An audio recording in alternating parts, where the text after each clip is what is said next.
تو یہودیوں میں ایک اعلان ہوا کہ اگر یہ علی بن ابی طالب قلعے کے اندر گھس گیا تو خیبر قیامت تک ہمارے ہاتھ میں نہیں آ سکتا، اپنی طاقت لگا دو۔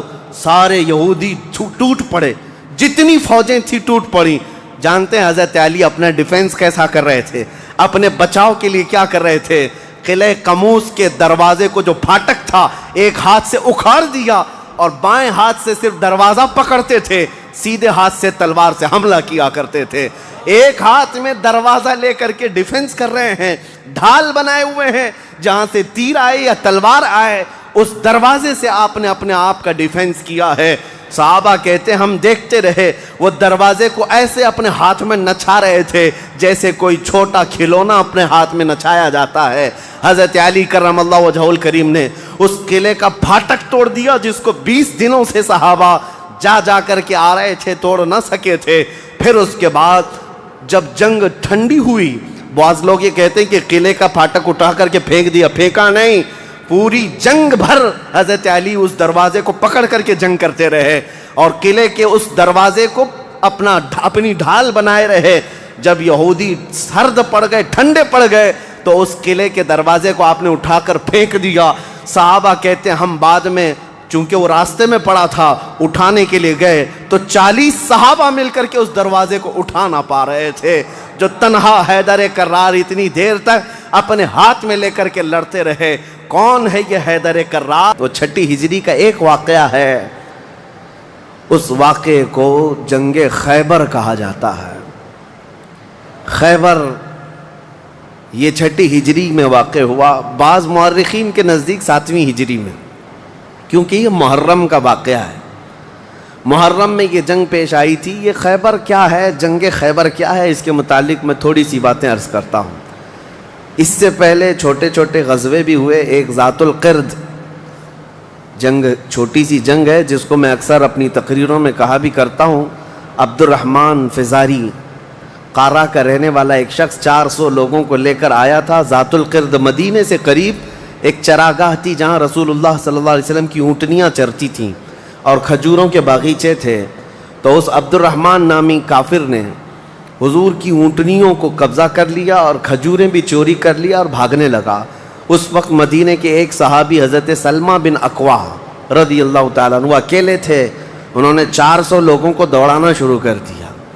وہ اکیلے ہی 400 لوگوں کو دوڑاتے رہے، اتنا دوڑائے کہ وہ سب بھاگتے رہے، کیونکہ مدینہ طیبہ سے اس وقت کوئی اس واقعے کی خبر نہیں پا سکا تھا سوائے حضرت سلمہ بن اکوا کے۔ ان کو رسول اللہ صلی اللہ تعالیٰ علیہ وسلم کا عظیم سپاہی کہا جاتا ہے، سلمہ بن اکوا۔ یہ تیز دوڑتے اتنا تھے کہ عربی گھوڑا بھی ان کی دوڑ کو نہیں پکڑ پاتا تھا۔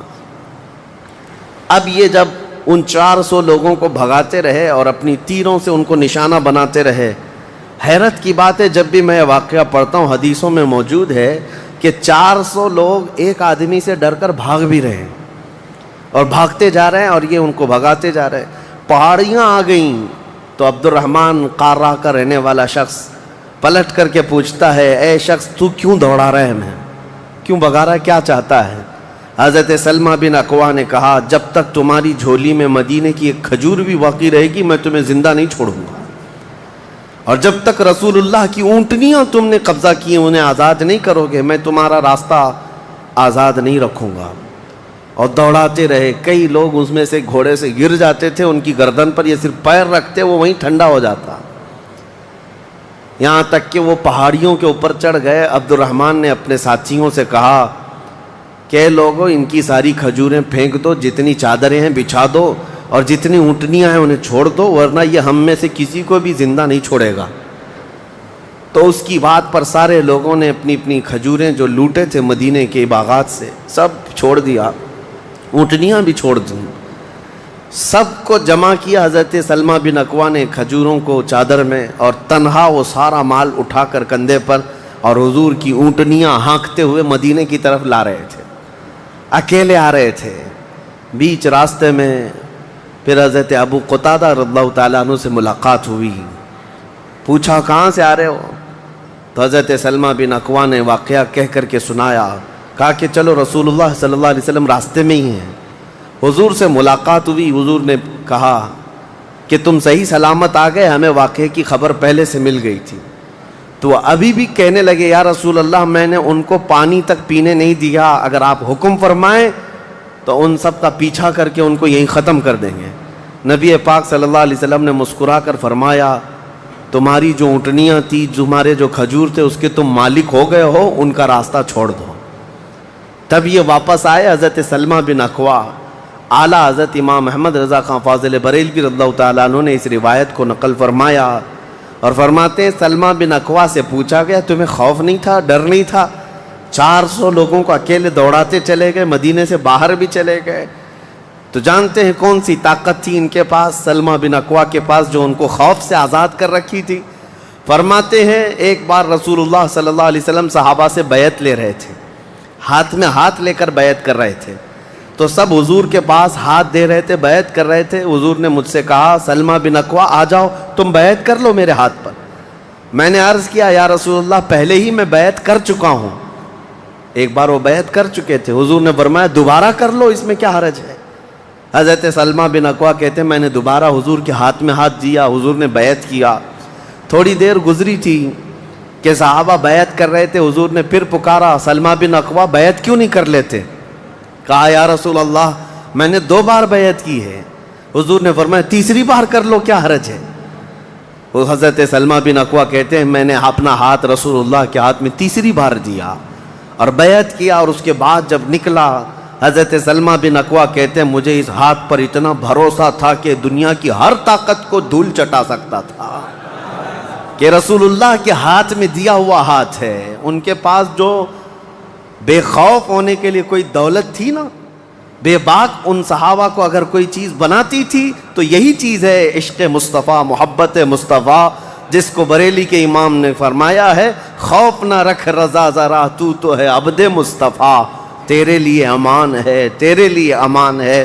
کسی شاعر نے کہا تھا کہ دیوان گانے عشق محمد کو دیکھ کر گھبرا گئی ہے گردش دوراں کبھی کبھی. حضور کے عاشقوں کو دیکھ کر کے دنیا کی طاقتیں بھی گھبرا جاتی تھیں کہ ان کے پاس ہے کون سی طاقت. تو یہ جو چھوٹی سی جنگ واقع ہوئی اس کو ذات القرد کہتے ہیں. اس کے 3 دن کے بعد ہی خیبر کی جنگ شروع ہو گئی تھی. اب خیبر پر ہم آتے ہیں. خیبر کیا ہے؟ تقریباً مدینہ طیبہ سے 320 کلومیٹر دور یا 300 کلومیٹر کے قریب ایک بستی ہے جس کو خیبر کہتے ہیں. خیبر یہودیوں کا گڑھ ہے, یہودیوں کا مرکز. اور اس وقت سے لے کر کے حضور صلی اللہ تعالیٰ علیہ وسلم کی مدینہ طیبہ آمد سے بھی کافی پہلے سے خیبر میں یہودیوں نے ایسا اپنا وہ جمایا ہوا تھا کہ پورے عرب کے سب سے بڑے مالدار یہودی خیبر میں رہتے تھے, اور جنگی طاقت بھی سب سے زیادہ ان کے پاس تھی, اور غرور اور گھمنڈ اتنا تھا, پیسوں پر بھی اور جنگ پر بھی, طاقت پر بھی, کہ وہ کسی کو بھی ڈرا دیتے تھے. اور جب سے نبی پاک صلی اللہ علیہ وسلم مدینہ طیبہ آئے ان کی دشمنی اتنی بڑھ گئی تھی کہ آپ کو معلوم ہونا چاہیے کہ جو جنگ خندق ہوئی تھی اس کا واقعہ بھی میں نے تفصیل سے بتا دیا. مدینہ طیبہ جنگ خندق جس وجہ سے ہوئی اس کا سبب یہودی تھے. یہودیوں نے مکہ کے کافروں کو, مشرکوں کو, نجد کے کافروں کو, سب کو جمع کیا تھا اور پانی کی طرح پیسہ بہایا تھا. جنگ میں 12,000 لوگوں کو رسول اللہ کے خلاف اکٹھا کیا تھا یہودیوں نے. یہ خیبر کے یہودی تھے, کیونکہ نبی پاک صلی اللہ تعالیٰ علیہ وسلم جب تشریف لائے تھے 2 قبیلے یہودیوں کے مدینے میں آباد تھے, بنو نذیر اور بنو قریظہ.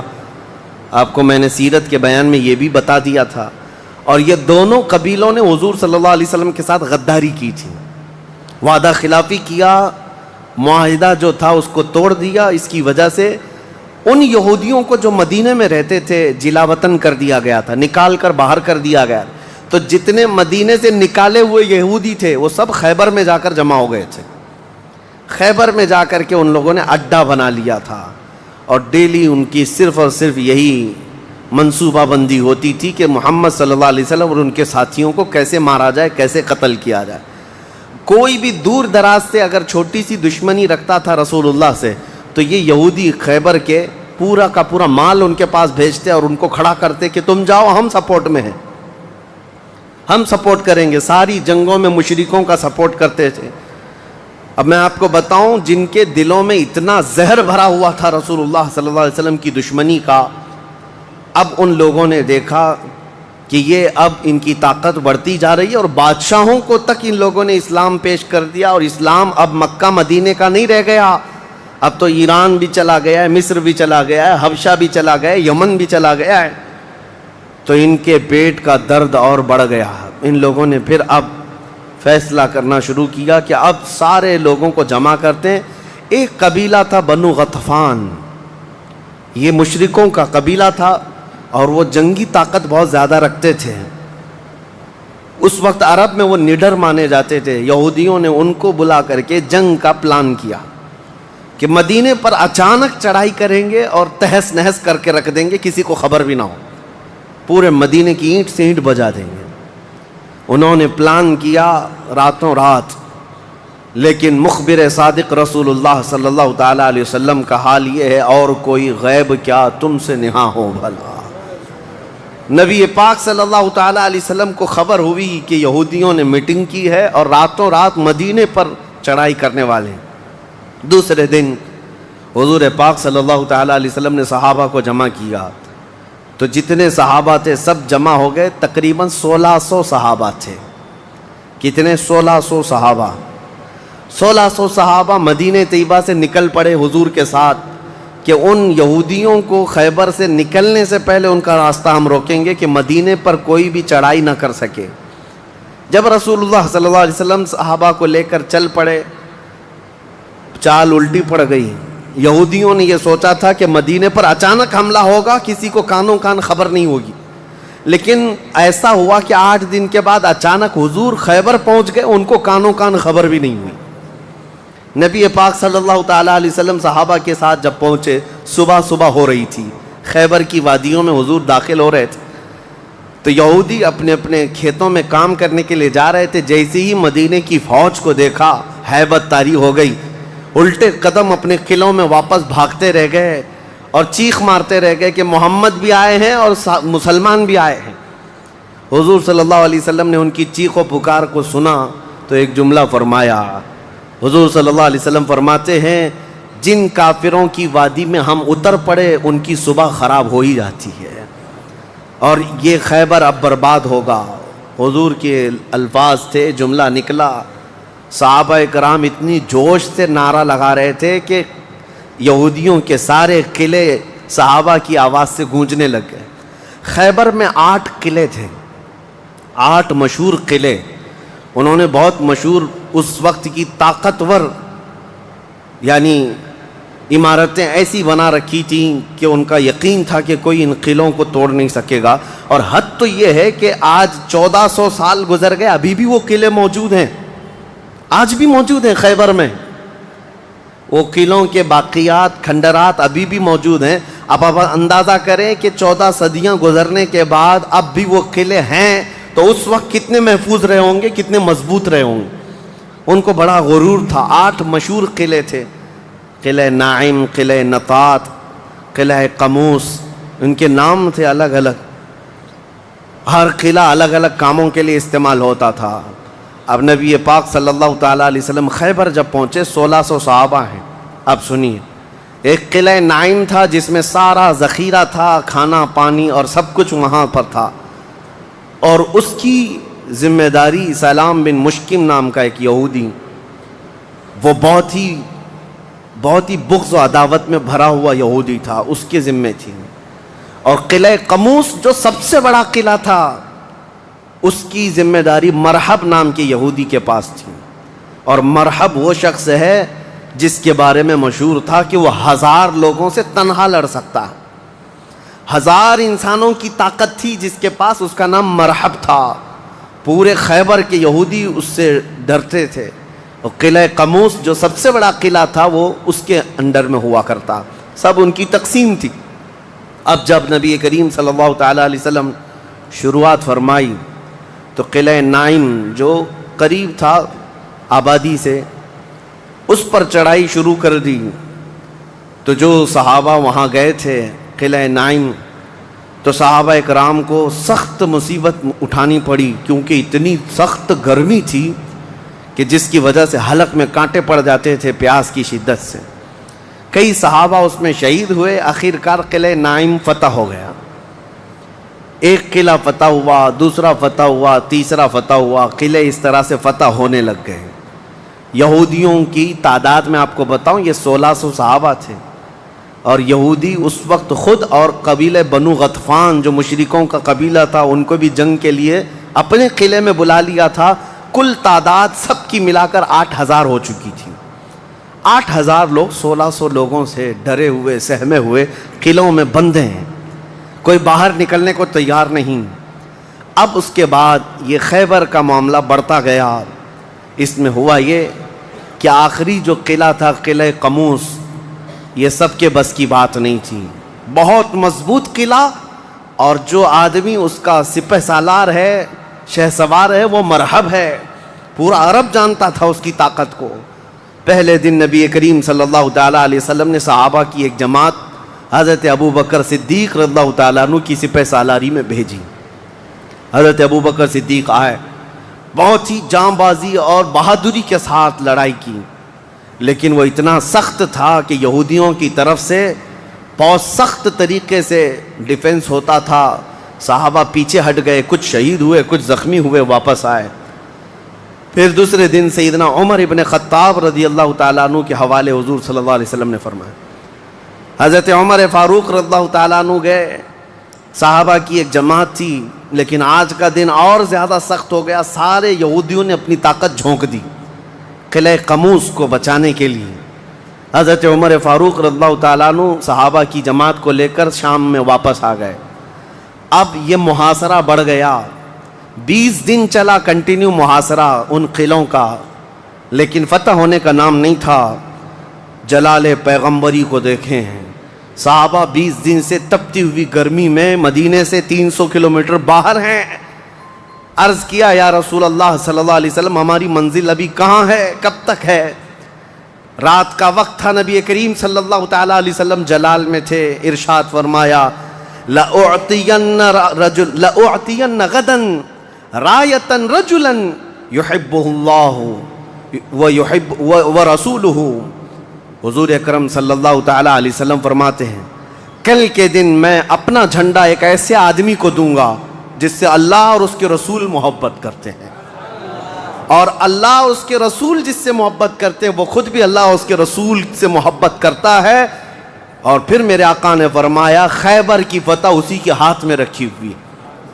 صحابہ کہتے ہیں پوری رات بے چینی اور کروٹ لیتے ہوئے ہم نے گزاری. نبی پاک نے بشارت دی ہے تو اب تو ہونا ہی ہے. حضور نے فرما دیا ہے کہ میں کل اپنا جھنڈا اس آدمی کے ہاتھ میں دوں گا جس کو اللہ اور اس کے رسول محبت کرتے ہیں. صحابہ کہتے ہیں حضرت عمر فاروق رضی اللہ تعالیٰ عنہ فرماتے میری آنکھ تک نہ لگی پوری رات, اور اس تمنا میں کہ صبح ہوگی تو حضور صلی اللہ علیہ وسلم وہ جھنڈا مجھے دے دیں. کہ اس میں 3 بشارتیں تھیں. ایک بشارت یہ تھی کہ وہ شخص جس کو میں جھنڈا دوں گا وہ اللہ اور رسول سے بہت محبت کرتا ہے. دوسری بشارت یہ تھی کہ اللہ خود اس سے محبت کرتا ہے. تیسری بشارت یہ تھی کہ اسی کے ہاتھ میں خیبر کی فتح رکھی ہے. حضرت عمر کہتے ہیں پوری رات پلک بھی جھپکا نہیں, اسی آس میں اسی امید میں پوری رات گزاری. پورے صحابہ کا یہی حال تھا. صبح جب ہوئی دوڑے دوڑے نبی کریم صلی اللہ تعالیٰ علیہ وسلم کی جلوں میں حاضر ہوئے. اللہ کے حبیب صلی اللہ علیہ وسلم کے ہاتھ میں پرچم تھا, جھنڈا تھا, اب جنگ کے لیے روانہ کرنا تھا. نبی کریم صلی اللہ علیہ وسلم کے سامنے صحابہ کی فوج ہے. سارے صحابہ گردنیں اونچی کر کر کے دیکھ رہے ہیں, لیکن نبی پاک صلی اللہ تعالیٰ علیہ وسلم نے اس بھرے مجمع میں اعلان فرمایا علی کہاں ہے, علی کہاں ہے. اس مجمع میں حضرت علی نہیں ہیں. صحابہ نے کہا یا رسول اللہ وہ بخار میں ہیں, بیمار ہیں اور آشوب چشم ہے, آنکھیں لال ہو چکی ہیں, آنکھوں سے پانی آ رہا ہے. نبی کریم صلی اللہ علیہ وسلم نے فرمایا لاؤ, اسی حالت میں بلا لاؤ. صحابہ گئے, حضرت علی کو بلا لائے. بخار کی حالت میں ہیں, آنکھوں میں آشوب ہے, سرخی آ چکی ہے. نبی کریم صلی اللہ علیہ وسلم نے قریب بلایا, اپنا لعاب پاک نکال کر ان کی آنکھوں میں لگایا. حضرت علی فرماتے ہیں مجھے ایسا لگا کبھی آنکھوں میں کوئی مرض آیا ہی نہیں تھا, بخار بھی نہیں تھا. نبی کریم صلی اللہ تعالیٰ علیہ وسلم نے اپنے ہاتھ میں موجود پرچم حیدر کرار کے ہاتھ میں دیا، کہا جاؤ علی تمہارے ہاتھ میں اللہ نے فتح رکھی ہے۔ میرے عزیزو، ایک بات میں آپ کو بتا دوں کہ یہ کیا معاملہ ہے۔ جب رسول کریم صلی اللہ تعالیٰ علیہ وسلم کو یہ معلوم ہے کہ حضرت علی کے ہاتھ میں ہی یہ جنگ فتح ہونی ہے، تو پہلے دن کسی اور کو کیوں بھیجا، دوسرے دن اور صحابی کو بھیجا؟ یہ 20 دن کا محاصرہ کس بات کا تھا؟ یہ سارے معاملات کس لیے تھے؟ ایک بات یاد رکھیں، فتح اسلام کے حق میں ہے اور غالب اسلام ہو کر رہے گا، لیکن قدرت کا قانون یہ ہے، جیسے معراج میں بھی آپ کو معلوم ہے نمازیں تو 5 ہی ہونی تھی، لیکن 9 مرتبہ حضور صلی اللہ علیہ وسلم کو آنا جانا کیوں رکھا گیا؟ خدا کی قدرت کا قانون یہ ہے کہ پہلے اسباب کی طرف دیکھو، بعد میں اسباب کا خالق خود تمہارے لیے راستے پیدا فرمائے گا۔ جنگ تو فتح ہونی ہی ہے، لیکن تمہیں اسٹرگل کرنا پڑے گا، میدان میں مشکلیں اٹھانی پڑیں گی، بعد میں فتح تو تمہارے ہاتھ میں اللہ نے دی ہے۔ حضرت علی کرم اللہ وجہہ الکریم اپنے ہاتھ میں پرچم لے کر کے جب قلعہ قموس کی طرف بڑھتے ہیں، جانتے ہیں وہ تاریخ کا وہ عظیم دن ہے، محرم کی غالباً 9ویں تاریخ ہے۔ میں نے شروع میں ہی کہا کہ یہ ایک تاریخ کا ایسا حصہ ہے جس سے ساری باتیں آگے کی فتوحات جڑی ہوئی ہیں۔ کیوں میں آپ کو بتاتا ہوں، حضرت علی جس انداز سے جا رہے تھے اس وقت لوگوں کے اندر ہیبت طاری تھی، صحابہ آپ کے ساتھ تھے۔ جیسے ہی قلعہ قموس کے پاس گئے، سیدھے حضرت علی کرم اللہ وجہہ الکریم نے للکار کر کے مرحب یہودی کو بلایا کہ باہر آ جا اپنے قلعے سے اور مجھ سے مقابلہ کر۔ وہ ہاتھی کی طرح سے ڈیل ڈول رکھتا تھا اور خرامہ خرامہ سامنے آیا اور للکار کر کے کہنے لگا قد علمت خیبر انی مرحب شاک السلاح مجرب، تمہیں معلوم ہے پورا خیبر مجھے جانتا ہے کہ میں مرحب ہوں۔ شعر پڑھ رہا تھا، پورا خیبر جانتا ہے کہ میں مرحب ہوں، سر سے لے کر پیر تک ہمیشہ ہتھیار میں رہتا ہوں، اور نہایت ہی تجربہ کار آدمی کہ جس کا وار کبھی خالی نہیں جاتا ہے۔ اس کے جواب میں مولا علی کرم اللہ وجہہ الکریم فرماتے ہیں انا الذی سمتنی امی حیدرا کلیث غابات کریہ المنظرا، تجھے پتا ہے میری ماں نے ہی میرا نام حیدر رکھا ہے۔ حیدر کا مطلب ہوتا ہے شیر، میری ماں نے میرا نام حیدر رکھا ہے، کلیث غابات کریہ المنظرا، ہیبت ناک شیر جب بھوک کی وجہ سے کچھار میں دہاڑتا ہے اس کو حیدر کہا جاتا ہے۔ جب یہ رجزی اشعار کا تبادلہ ہو رہا تھا، وہ یہودی مرحب جو سر پر ٹوپی پہنتا تھا، ویسی ٹوپی لوہے کی کسی کے پاس تھی نہیں، جسم پر جو لوہے کا خود لباس ہوتا تھا ویسا لباس کسی کے پاس نہیں تھا۔ مقابلے میں وہ آیا اور اس نے حضرت علی کرم اللہ وجہہ الکریم پر بہت تیز وار کی، لیکن وار خالی گیا۔ حضرت علی کرم اللہ وجہہ الکریم پر کوئی وار نہیں آیا۔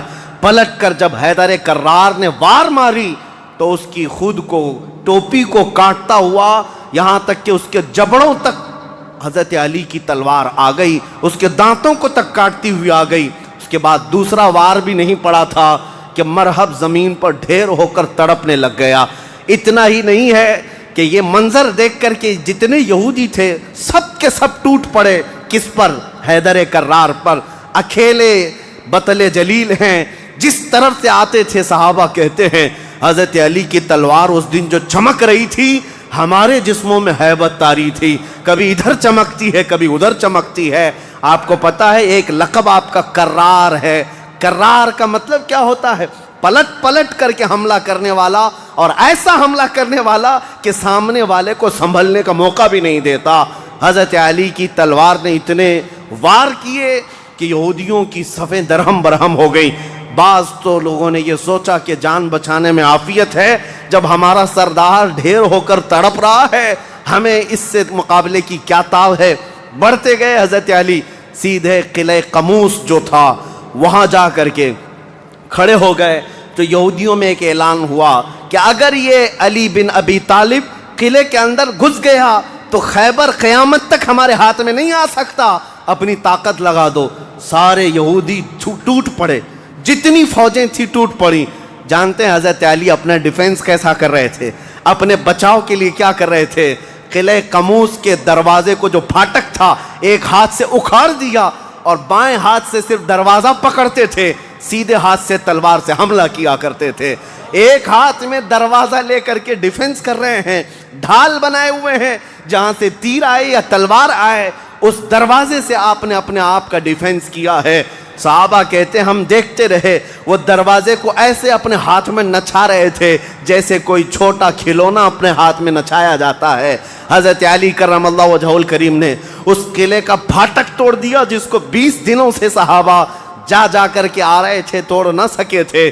پھر اس کے بعد جب جنگ ٹھنڈی ہوئی، بعض لوگ یہ کہتے ہیں کہ قلعے کا پھاٹک اٹھا کر کے پھینک دیا، پھینکا نہیں، پوری جنگ بھر حضرت علی اس دروازے کو پکڑ کر کے جنگ کرتے رہے اور قلعے کے اس دروازے کو اپنی ڈھال بنائے رہے۔ جب یہودی سرد پڑ گئے، ٹھنڈے پڑ گئے، تو اس قلعے کے دروازے کو آپ نے اٹھا کر پھینک دیا۔ صحابہ کہتے ہیں ہم بعد میں، چونکہ وہ راستے میں پڑا تھا، اٹھانے کے لیے گئے تو 40 صحابہ مل کر کے اس دروازے کو اٹھا نہ پا رہے تھے۔ جو تنہا حیدر کرار اتنی دیر تک اپنے ہاتھ میں لے کر کے لڑتے رہے۔ کون ہے یہ حیدر کرار؟ یہ وہی حیدر کرار ہے جب رسول اللہ صلی اللہ علیہ وسلم نے مکہ مکرمہ میں سب سے پہلے اسلام کی دعوت دی تھی تو مکہ والوں نے انکار کیا تھا۔ 9 سال کا ایک بچہ کھڑا ہوا تھا، کہا یا رسول اللہ میں آپ کے دین کی حمایت کروں گا۔ پتلی پتلی ٹانگیں تھی، کمزوری تھی۔ رسول اللہ نے اس 9 سال کے بچے کو دیکھا اور سینے سے لگایا اور بارگاہ رب العزت میں عرض کیا کہ مولا اس کی ٹانگوں میں اور اس کی بازوؤں میں تو طاقت عطا فرما۔ وہ 9 سال کا بچہ جب 25 سال کا ہو گیا تو فاتح خیبر بن کر کے نکلا، حیدر کرار بن کر کے نکلا۔ اسی لیے سچ کہا ہے جس نے کہا ہے شاہ مرداں شیر یزداں قوت پروردگار، لا فتح الا علی لا سیف الا ذوالفقار۔ یہ ہے جس کا مطلب یہ ہوتا ہے فارسی میں شاہ مرداں شیر یزداں، نوجوانوں کا اگر کوئی بادشاہ ہے تو وہ حیدر کرار ہے۔ شیر یزداں اگر اللہ کا کوئی شیر ہے تو حیدر کرار ہے۔ قوت پروردگار، اللہ کی طاقت کا مظہر دیکھنا ہے تو وہ علی بن ابی طالب ہے۔ لا فتح الا علی، سچ کہا جس شاعر نے کہا لا فتح الا علی۔ پورے لوگوں میں اگر جوان کوئی کہانے کے لائق ہے تو وہ علی بن ابی طالب کا نام ہے۔ لا سیف الا ذوالفقار، اور دنیا میں اگر کسی تلوار کو تلوار کہلانے کا حق ہے تو وہ ذوالفقار حیدری کا نام ہے۔ عزیزان گرامی اوقات، یہ خیبر فتح ہوا، جیسے یہ خیبر فتح ہوا صحابہ میں اتنا جوش بھر گیا تھا، نہ قلعہ قموس باقی رہا نہ مرحب باقی رہا۔ اور خیبر کو جو مولا علی نے اس وقت توڑا تھا، 14 صدیاں گزر گئی، آج تک یہودیوں کا اس میں داخلہ نہ ہو سکا تھا۔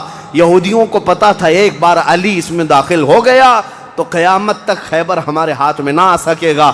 آپ کو پتا ہے 2018 کی بات میں بتاؤں، 2018 میں انگلینڈ میں لندن کی سڑکوں پر پوسٹر اور بینر ہورڈنگ کارڈ لیے ہوئے یہودی احتجاج کر رہے تھے، پروٹیسٹ کر رہے تھے کہ خیبر ہمارا تھا، ہم کو نکالا گیا تھا اور تمہاری ہماری لاسٹ جنگ خیبر تھی، اس کے بعد نہیں ہوئی۔ اس طرح کی باتیں، یعنی میں نے محسوس کیا کہ مسلمان تو بھول گئے خیبر کیا ہے، یہودیوں کو جن کو مار پڑی تھی آج بھی یاد ہے کہ مولا علی نے کیسے مارا تھا، آج بھی یاد ہے کہ حیدر کرار کی وار کیسی تھی۔ صدیاں گزر گئیں، وہ زخم ابھی تک بھرا نہیں ہے۔ اسی لیے میرے عزیزو، آپ کو دیکھنا چاہیے کہ گریٹر اسرائیل کا نقشہ جو انہوں نے بنایا ہے، اسرائیل جو آج فلسطین کے حصے میں زبردستی قبضہ کیا ہوا ایک چھوٹا سا ملک، ناجائز قبضہ، انہوں نے جو اپنے خوابوں کا ایک نقشہ بنایا ہے کہ اسرائیل کہاں تک ہوگا، انٹرنیٹ پر دیکھیں گے تو آپ محسوس کریں گے انہوں نے گریٹر اسرائیل کا نقشہ جو بنایا اس میں خیبر بھی شامل کیا ہے کہ خیبر تک، مدینے کی وادیوں تک ان کو اسرائیل بنانا ہے، جہاں سے ہم نکلے تھے وہاں واپس آئیں گے۔ لیکن انشاءاللہ العزیز ایسا کبھی نہیں ہوگا۔ مولا علی کرم اللہ وجہہ الکریم کی وار جو پڑی تھی وہ قیامت تک تازہ رہے گی انشاءاللہ۔ میرے عزیزو، خیبر فتح ہونے کے بعد اب عدل مصطفیٰ کو بھی دیکھو، نبی کریم صلی اللہ تعالیٰ علیہ وسلم، یہ وہ یہودی ہیں جو ساری جنگوں میں جڑ کا کام کرتے رہے، جڑ کا کام کرتے رہے، لوگوں کو بھڑکانے میں، حضور کے خلاف دشمنی پر ابھارنے میں، پیسہ بہانے میں سب کام کرتے رہے، آج سب ٹوٹ کر بکھر گئے۔ نبی کریم صلی اللہ تعالیٰ علیہ وسلم کو اب کیا کرنا تھا؟ حضور صلی اللہ علیہ وسلم نے دوسرے دن جب صحابہ سے مشورہ لیا، صحابہ نے عرض کیا جیسے ان کو مدینے سے بھگایا گیا تھا، خیبر سے بھی نکال دیں، یہاں سے بھی نکال کر ان کو جلا وطن کر دیں۔ لیکن وہ مصطفیٰ کریم صلی اللہ تعالیٰ علیہ وسلم جو عظیم اخلاق لے کر کے زمین پر تشریف لائے، خیبر کے یہودیوں سے پوچھا کہ تم کو جلا وطن کیا گیا تھا اور تم نے بار بار ایگریمنٹ توڑا، معاہدے توڑے، اب یہاں سے بھی تمہیں جلا وطن کرنے کا مشورہ آیا ہے صحابہ سے؟ یہودیوں نے رونا دھونا شروع کیا اور کہا آپ اللہ کے نبی محمد مصطفیٰ صلی اللہ علیہ وسلم عدل کے شہسوار ہیں، ہمیں موقع عطا کریں، ہم خیبر چھوڑ کر جانا نہیں چاہتے، ہماری زمینیں ہمیں دے دیں، لیکن سال بھر میں جتنی بھی اس کی آمد ہوگی اس کا آدھا ہم مدینے پہنچا دیں گے، کھجوریں ہوں، فصلیں ہوں۔ نبی کریم صلی اللہ تعالیٰ علیہ وسلم نے سب کو معاف کر دیا، خیبر ان کے حوالے کر دیا، اور پھر وہ آدھا حصہ مدینہ طیبہ ہر سال دینے کے لیے راضی ہو گئے، اور اس پر حضور صلی اللہ علیہ وسلم نے فیصلہ فرما لیا۔ اب اتنی بات نہیں، حضرت عبداللہ بن رواحہ رضی اللہ تعالیٰ عنہ ہر سال جب یہ خیبر آتے یا ایک دوسرے صحابی یہ آدھا حصہ لینے کے لیے آتے تھے تو پورے خیبر کے یہودی مال جمع کرتے، اس میں آدھا آدھا حضرت عبداللہ فرما دیتے، اور اس کے بعد یہ نہیں ہے کہ لے کر کے نکل جاتے، سارے یہودیوں کو جمع کرتے، کہا میں نے پورے مال کا آدھا آدھا کیا ہے، ان میں سے جو حصہ تمہیں پسند ہے وہ رکھ لو، باقی مدینے بھیج دو۔ یہودی کہتے ہیں ایسا عدل ہم نے کہیں دیکھا ہی نہیں کہ ہمیں پہلے کہہ دیا جائے، ورنہ کوئی بھی ہوتا حاکم تو اچھا مال اٹھا لیتا اور برا مال چھوڑ کے چلا جاتا۔ یہ رسول اللہ کے صحابہ تھے، کہتے جو تمہیں پسند ہے وہ رکھ لو، جو چھوٹ گیا وہ مدینے بھیج دو۔ اتنے ہونے کے باوجود بھی حضور صلی اللہ تعالیٰ علیہ وسلم کے ساتھ انہوں نے کیا کیا؟ حضور 3 دن کے بعد خیبر سے نکل رہے تھے، زینب نام کی ایک خاتون تھی جس کا شوہر قتل ہو گیا تھا، وہ حضور صلی اللہ تعالیٰ علیہ وسلم کے پاس بڑی محبت لے کر کے آئی، بہت محبت کے ساتھ، اور یوں کہا کہ میں آپ کی پیروکار ہوں، بڑی مشتاق تھی آپ کے دیکھنے کی، آپ میرے گھر تشریف لائیں۔ حضور صلی اللہ تعالیٰ علیہ وسلم کو اور کچھ صحابہ کو اس نے اپنے گھر پر دعوت کی، اور دعوت کیا کیا؟ کھانے میں اور گوشت میں نہایت ہی خطرناک زہر ملایا اور حضور صلی اللہ تعالیٰ علیہ وسلم کو زہر دیا۔ جو صحابہ موجود تھے حضور صلی اللہ علیہ وسلم کے ساتھ دعوت میں، جیسی حضور نے پہلا لقمہ اٹھایا، جو گوشت کی بوٹی تھی یا جو لقمہ تھا وہی بول پڑا رسول اللہ صلی اللہ علیہ وسلم کہ مجھ میں زہر ملا ہوا ہے۔ نبی کریم صلی اللہ تعالیٰ علیہ وسلم نے ابھی اپنی زبان پر لگایا ہی تھا، نکال کر پھینک دیا، لیکن دوسرے ایک صحابی حضور سے پہلے پیٹ بھر کر کھا چکے تھے اور وہ زہر کے اثر سے فوراً ہی شہید ہو گئے۔ یہ یہودیوں نے حضور کے معافی کے بعد، اعلان کے بعد پھر بھی یہ ہرزہ سرائیاں، یہ سارے کام کرتے رہے اور آج تک کرتے آئے ہیں۔ آج تک نبی کریم صلی اللہ تعالیٰ علیہ وسلم نے اس کے باوجود معلوم ہونے کے بعد یہودیوں کو بلایا کہ اس خاتون کا کیا کیا جائے۔ اس نے اقرار کر لیا، کہا کہ ہاں ہم نے زہر ملایا تھا۔ کہا کیوں؟ کہا ہم یہ دیکھ رہے تھے اگر آپ اللہ کے سچے رسول ہیں تو آپ کو خبر ہو جائے گی، ورنہ ہم کو آپ سے نجات مل جائے گی، ہم بچ جائیں گے، آپ زہر سے ختم ہو جائیں گے۔ نبی کریم صلی اللہ تعالیٰ علیہ وسلم تو زہر کے اثر سے کچھ نہیں ہوا اور حضور بچے اس زہر سے، لیکن ان یہودیوں میں سے کوئی بھی اسلام کی طرف آیا بھی نہیں۔ نبی کریم صلی اللہ تعالیٰ علیہ وسلم نے اس خاتون سے بدلہ نہیں لیا، اسے معاف کر دیا۔ اپنی ذات کے لیے حضور نے کبھی بدلہ لیا ہی نہیں، اسے چھوڑ دیا اور پھر وہاں سے نکل پڑے۔ یہ زہر کا جو اثر تھا پوری زندگی بھر رسول کریم صلی اللہ تعالیٰ علیہ وسلم کے تالو پر، سر پر اثر لگا رہا، جلن ہوتی تھی، تھوڑا چکھا ہی تھا۔ اتنا خطرناک زہر یہ یہودیوں کے پاس ہوا کرتا کہ انہوں نے اپنے زہر سے کئی لوگوں کو مارا ہے۔ یہ یہودی ایسی قوم ہے جس پر اللہ تعالیٰ نے قرآن میں لعنت فرمائی، یوں ہی نہیں۔ بعض لوگوں کو لگتا ہے کہ بار بار اس ٹاپک پر کیوں ہیں؟ ارے میاں ہم ہر نماز میں یہ کہتے ہیں غیر المغضوب علیہم ولا الضالین، سورہ فاتحہ کے اخیر میں۔ المغضوب کا مطلب ہے جس پر اللہ کا غضب ہوا وہ قوم یہودیوں کی ہے۔ سورہ فاتحہ میں ہم اللہ کی بارگاہ میں پناہ مانگتے ہیں کہ اللہ جس قوم پر تیرا غضب نازل ہوا اس قوم سے ہمیں بچائے رکھ، ان کے راستے سے ہمیں بچائے رکھ۔ یہ اتنی خطرناک سازشی قوم ہے کہ آج پوری دنیا کو انہوں نے ہلا کر رکھا ہے، آج پوری دنیا کو کریڈٹ نظام پر لا کر رکھا ہے۔ یہ جتنے ورلڈ کے بڑی بڑی بینکیں ہیں انہوں نے اپنے ہاتھ میں رکھا ہے، سونے پر یہ اپنا قبضہ جمائے ہوئے ہیں۔ جیولری اس کو نام دیا گیا ہے، سونے چاندی کے تمام زیورات کو جانتے ہیں۔ اس کے ایک محقق نے کہا تھا جیوز، یہودی جیو کہلاتے ہیں، اور جیو سے انہوں نے جیولری کر دیا ہے کہ سونے چاندی کا حق صرف اور صرف جیوز کے پاس ہے، یعنی یہودیوں کے پاس، دوسرے کوئی اس کا حق نہیں رکھتے۔ اور یہ مال سونا چاندی ہی ہے جو پوری دنیا کی کرنسی کو اوپر نیچے کرتا ہے۔ یہ سارا نظام انہوں نے بنا رکھا ہے، دنیا کو قرضے دے دے کر کے ورلڈ بینک سے اپنا مقروض بنائے رکھا ہے، دنیا کو جنگوں کے ہتھیار خوب بیچتے ہیں، یہ سارے ہتھیار بناتے ہیں اور پورا بیچتے ہیں، اس کا کاروبار بھی کرتے ہیں۔ دنیا کی بڑی بڑی دوائیوں کی کمپنیاں بلکہ بایو ویپن کے طور پر استعمال کرتے ہیں، ڈرگ مافیا ہے، سب یہودیوں کے کنٹرول میں آج۔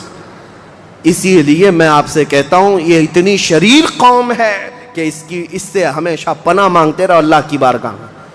اور اخیر میں آپ کو بتا دوں جب قیامت کے قریب حضرت عیسیٰ علیہ السلام آئیں گے اور وہ اس وقت دجال کو قتل کر رہے ہوں گے، اور دجال کی فوج میں 60,000 یہودی ہوں گے، 60,000 یہودی اس کے ساتھ جنگ لڑ رہے ہوں گے ایمان والوں کے ساتھ اس کی حمایت میں، اور حضرت عیسیٰ علیہ السلام کے ہاتھ سے قتل ہوں گے۔ تو حدیث پاک میں ہے کہ جہاں حضرت عیسیٰ علیہ السلام جائیں گے یا مسلمان جو عیسیٰ علیہ السلام کے ساتھ ہوں گے، ان مسلمانوں کو جو پتھر ہیں جگہ جگہ کے، وہ پتھر پکار کر کہیں گے یا مسلم ورائی یہودین اقتلہ، اے مسلمان میرے پیچھے ایک یہودی چھپا ہوا ہے، آجا اسے قتل کر دے۔ پتھر تک بولے گا کہ یہودی یہاں چھپا ہوا ہے۔ اس سے آپ اندازہ کریں یہ ایسی شریر قوم ہے جس سے پتھر بھی پناہ مانگتے ہیں۔